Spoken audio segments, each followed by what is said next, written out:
Meanwhile, Israeli Prime Minister Benjamin Netanyahu announced his proposed plan for post-war Gaza, and the international community seems to be in disfavor. As per the plan, Israel seeks open-ended control over security and civilian affairs in the Gaza Strip. The proposal was rejected by Palestinian leaders on Friday and also runs counter to the US post-war vision for Gaza. While rejecting the plan, Hamas official Osama Hamdan said that it seeks to fragment the Palestinian land. He urged the international community to press for a peace deal and added that Palestinians should be given control of their own destiny. On Friday, US Secretary of State Antony Blinken again has opposed the Israeli reoccupation of the Gaza Strip. He maintained the country's stance against the shrinking of the Palestinian territory. Now, referring to Israel's expansion ambitions across West Bank, he said that the plan was not consistent with international law. He added that expansion of settlement will be, quote-unquote, counterproductive for long-term peace. Now, Doha slammed Israel at the International Court of Justice on Friday over its military operations in the Strip. Keeping the genocide allegations alive, Qatar called Israeli military actions in Gaza, and I'm quoting here, the most pressing threat to international peace. This comes as the UN top court is hearing arguments from over 50 states on the legal consequences of Israeli occupation.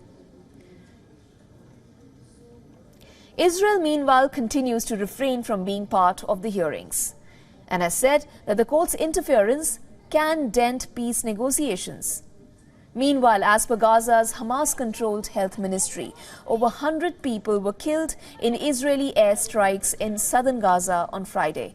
The strikes were launched even as an Israeli delegation led by Mossad chief David Barnea arrived in Paris to discuss a possible truce with Hamas militants.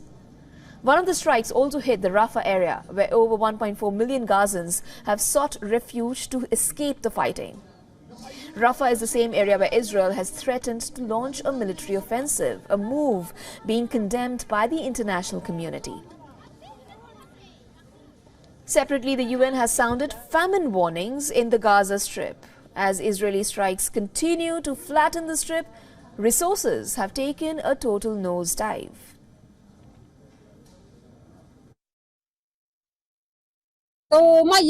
We have no water, no flour, and we are very tired because of hunger. Our backs and eyes hurt because of fire and smoke. We have become pale due to hunger, and we can't stand on our feet because of hunger and lack of food. Israeli forces killed at least 3 Hezbollah associates in southern Lebanon on Thursday. The militant group confirmed that the strikes that struck the group's military compound, the Ark Force, have been exchanging crossfire at the borders on a daily basis since the Israel-Hamas war broke out on the 7th of October. For all the latest news, download the WION app and subscribe to our YouTube channel.